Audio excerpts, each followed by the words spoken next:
శుభోదయం. క్రీస్తునందు ప్రియమైన దేవుని బిడ్డలారా, సజీవుడు పునరుద్ధారుడైన యేసుక్రీస్తు వారి యొక్క పవిత్ర నామములో మీ అందరికీ ఉదయకాల శుభాలు తెలియజేస్తున్నాను. 2025 సంవత్సరంలో చివరి దినం 31 డిసెంబర్. మరి దేవుని యొక్క మహాకృపను బట్టి ఈ సంవత్సరం అంతా మరి ప్రారంభ దినం నుంచి ఈ 12 మాసాలు, ఈ 365 రోజులు, 52 ఆదివారాలు దేవుడు ఆయన యొక్క దయగలిగినటువంటి హస్తాల్లో ఆయన యొక్క కృప బాహుళ్యతను మన పట్ల అనుగ్రహించి మరి మనల్ని, మన కుటుంబాలని, మన బిడ్డల్ని ఆయన హస్తాల్లో భద్రపరిచి సమస్తం సమృద్ధిని, సమాధానాన్ని, సంతోషాన్ని దేవుడు మనకు అనుగ్రహించి ఈ మాసంలో, ఈ సంవత్సరంలో చివరి దినంలో ఈ ఉదయం టీఎల్సీ అనుదిన ఆహారాన్ని మన జ్ఞాపకం చేసుకోగలిగినటువంటి ఈ గొప్ప భాగ్యాన్ని, ధన్యతను దేవుడు మనందరికీ అనుగ్రహించడాన్ని బట్టి దేవునికి మనం ఎంతగానో కృతజ్ఞతలు చెల్లించాల్సిన వారిగా ఉన్నాం. ఈ సంవత్సర ప్రయాణంలో ఎన్నో పరిస్థితులు, ఎన్నో ఆటుపోట్లు, ఎన్నో ఒడిదుడుకులు, ఎన్నో ఒత్తిళ్ళు, ఎన్నో రకాలైనటువంటి మరి మానసికమైనటువంటి పరిస్థితులు, ఆర్థికమైనటువంటివి, అనారోగ్యపరమైనటువంటివి, ఎన్నెన్నో మరి ఈ పరిస్థితుల్లో మరి మనతో ఉన్నటువంటి వారు కొందరు జారిపోయినటువంటి పరిస్థితులు ఉన్నాయి. వారి జీవితాలు ముగించబడినటువంటి పరిస్థితులు ఉన్నాయి. దేవుడు మనల్ని విడిచిపెట్టకుండా ఈ యొక్క 12 మాసాలు దేవుడు నడిపించాడు, దేవుడు భద్రపరిచాడు, దేవుడు పోషించాడు, దేవుడు సంరక్షించడాన్ని బట్టి మరి దేవునికి మనం ఎంతగానో కృతజ్ఞతలు చెల్లించాల్సిన వారిగా ఉన్నాం. ఇది దేవుని యొక్క వాక్యాన్ని మనం చదువుకుందాం. యెహోషువ గ్రంథం 1వ అధ్యాయం 11వ వచనాన్ని చదువుకుందాం. మీరు స్వాధీనపరచుటకు మీ దేవుడని యెహోవా మీకిచ్చున్న దేశమును స్వాధీనపరుచుకొని పోవుటకై 3 దినముల్లోగా మీరు ఈ యొర్దానును దాటవలెను. గనుక ఆహారమును సిద్ధపరచుకొనుడి. దేవుని బిడ్డలారా, ఈ యొక్క 31వ దినంలో, ఈ సంవత్సర చివరి దినం, మరి వీడ్కోలు పలికేటువంటి, పాత సంవత్సరానికి వీడ్కోలు పలికి నూతన సంవత్సరాన్ని స్వాగతింపజేసేటువంటి ఈ దినంలో దేవుడు దివ్యమైనటువంటి 2 శ్రేష్టమైనటువంటి తలంపుల ద్వారా మనతో మాట్లాడుతున్నారు.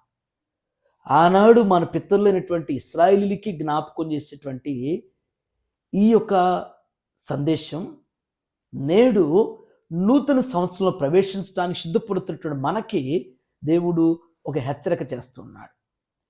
ఈ భాగంలో 2 తలంపులు ఉన్నాయి. మొదటి తలంపు ఏంటంటే,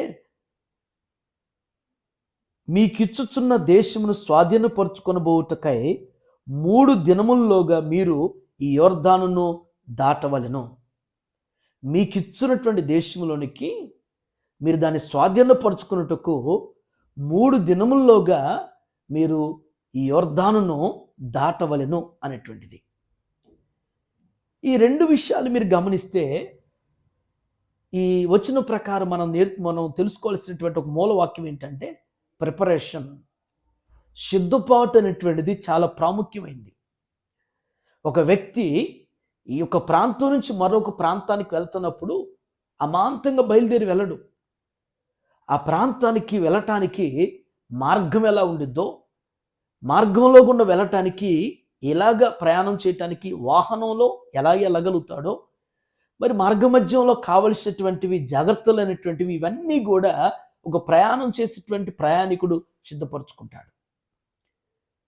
ఒక ఎగ్జామ్ రాయబోతున్నటువంటి మరి పిల్లలు ఉన్నారంటే, పిల్లవాడు ఎగ్జామ్ రాయటానికి రాయబోయేటువంటి ఎగ్జామ్ ఏంటో దాన్ని బట్టి, ఆ సిలబస్ని బట్టి తను చక్కగా మరి ఎగ్జామ్ కొరకు ప్రిపేర్ అయ్యి సిద్ధపడి ఎగ్జామ్కి వెళ్తాడు.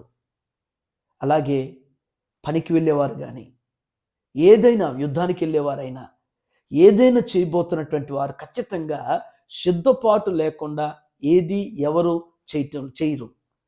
ప్రతి ఒక్కరు కూడా సిద్ధపడి ఉన్నారు, సిద్ధపడి వెళ్ళేటువంటిది. దేవుడు కూడా జ్ఞాపకం చేస్తున్న మాట ఏంటంటే, జీవితంలో పాత సంవత్సర అనుభవాన్ని చూశారు, పాత సంవత్సర పరిస్థితుల్లో కూడా ప్రయాణం చేశాం, పాత సంవత్సరం అనుభవాల్లో నుంచి నువ్వు ముందుకు సాగేవు. ఇప్పుడు నూతన సంవత్సరంలో ప్రవేశించడానికి, పాత సంవత్సరానికి నూతన సంవత్సరానికి మధ్య ఆనాడు మన పితరులు మరి పాలూతీళ్లు ప్రపంచ దేశానికి వెళ్ళటానికి మధ్య వారికి యోర్దాన్ నది అడ్డుగా ఉంది. ఆ నదిని దాటాలి. ఆ నదిని దాటితే మరి శ్రేష్టమైనటువంటి వాగ్దాన భూమిలోనికి ప్రవేశిస్తారు. మనకున్నటువంటి అడ్డు ఏంటంటే, మనకున్నటువంటి మధ్య ఉన్నటువంటిది ఆ నది ఏంటంటే పాత సంవత్సరం క్రొత్త సంవత్సరానికి మధ్యన ఉన్నటువంటి నది. ఇది మనం దాటాలి అంటే సిద్ధపాటు కలిగి దాటాలి. ప్రార్థనాపూర్వకంగా, వాక్యపరంగా, అన్ని విధాలుగా మనం సిద్ధపాటు కలిగి మరి నూతన సంవత్సరంలోనికి అడుగు పెట్టాలనేటువంటిది దేవుడి ఉదయకాల సమయంలో మనకు జ్ఞాపకం చేస్తున్నారు. రెండవ తలం పక్కనటువంటి వచనంలో మనం గమనిస్తే, గనుక ఆహారమును సిద్ధపరచుకునుడి. అంటే దేవుని బిడ్డలారా, గనుక ఆహారం సిద్ధపరచుకోవటం అంటే కేవలం భౌతికమైనటువంటి ఆహారం మాత్రమే కాదు. భౌతికమైనటువంటి వాటిని ఎక్కువగా మనం శ్రద్ధ తీసుకుంటాం. భౌతికంగా వాటిని మరి కావలసినటువంటి ఏం తినాలి, ఏం తీసుకెళ్ళాలి, ఎంత అని చెప్పేసి వీటిని గురించి మాట్లాడుకుంటూ ఉంటాం. దేవుడు ఆధ్యాత్మిక స్థితి గురించి ఎక్కువగా హెచ్చరిస్తాడు మనల్ని. ఆధ్యాత్మికంగా వాక్యం చేత బలపరచబడటానికి, వాక్యం చేత పోషించబడటానికి మరి ఆ వాక్యానుసారమైనటువంటి సిద్ధపాటు కూడా అవసరం. అలా లేకుండా ఏముంది, ఎన్నో సంవత్సరాలు మన జీవితంలో వస్తున్నాయి పోతున్నాయి అలా అనుకుంటే, అలాగే ఉంటే, ఎలాంటి సిద్ధపాటు లేకపోతే పాత సంవత్సరానికి క్రొత్త సంవత్సరానికి పెద్ద వ్యత్యాసం ఉండదు. పాత సంవత్సరానికి క్రొత్త సంవత్సరానికి మేలుకరమైనటువంటిది ఏముండదు. పాత సంవత్సరానికి క్రొత్త సంవత్సరానికి ఆశీర్వాదకరమైనటువంటి వలయం లాంటి కార్యాలు అనేటువంటివి మన జీవితాలు ఏవి ఉండకపోవచ్చు. కాబట్టే ఇప్పటికైనా, ఇంతకాలానికైనా ఒక సిద్ధపాటు కలిగి నూతన సంవత్సరం ప్రవేశిస్తే అది ఎంతో దీవెనకరం, ఎంతో ఆశీర్వాదకరమైనటువంటిది దేవుడి ఉదయం జ్ఞాపకం చేస్తున్నాడు. అటు సిద్ధపాటును మన కలిగి ఉంటూ పరిశుద్ధాత్మను మన అందరిని కూడా స్థిరపరచునుగాక. ఆమేన్. మన క్వశ్చన్ ఏంటంటే, ఈ యోర్దాన్ నదిలో బాప్తిస్మం ఇచ్చు యోహాను చేత బాప్తిస్మం పొందినటువంటి వారు ఎవరు? ఈ యోర్దాన్ నది అనేటువంటి పేరులో మరి జ్ఞాపకం చేసుకున్నటువంటి యోర్దాన్ నదిలో బాప్తిస్మం ఇచ్చు యోహాను చేత బాప్తిస్మం పొందినటువంటి వారు, వారి పేరును మరి కామెంట్ బాక్స్లో పోస్ట్ చేయాల్సి మనం చేస్తున్నాం. ప్రార్థన చేసుకుందాం. సకల ఆశీర్వాదములకు కారణభూతుడు అయిన మా ప్రియ పరలోకపు తండ్రి, మీకు వందనాలు ప్రభువా. ఈ 2025 సంవత్సరం మొదటి మాసం నుంచి చివరి మాసం వరకు నాయన, అయా మొదటి తారీఖు నుంచి నాయన మరి ఈ చివరి 12వ మాసం చివరి 31వ దినం వరకు నా తండ్రి, ఈ 365 రోజులు మమ్ములను, మా కుటుంబాలను, మా బిడ్డలను ప్రభువా మీ దయగలిగినటువంటి హస్తాల్లో భద్రపరిచారు. ఎన్నో పరిస్థితుల్లో నా ప్రభువా అయ్యా మాకు కాపరుగా, నాయకుడిగా, పోషకుడిగా, ఇమ్మానుయేలుగా మాతో నడిపించినటువంటి దైవమా మీకు వందనాలు చెల్లిస్తున్నాం. దేవా, మీ మహాకృప చేత, మీ మహావాత్సల్యత చేత నా తండ్రి మాకు నూతన సంవత్సరంలో ప్రవేశించేటువంటి ఈ భాగ్యాన్ని, ధన్యతను కూడా మీరు అనుగ్రహిస్తారని విశ్వసిస్తూ మేము స్తుతిస్తున్నాం ప్రభువా.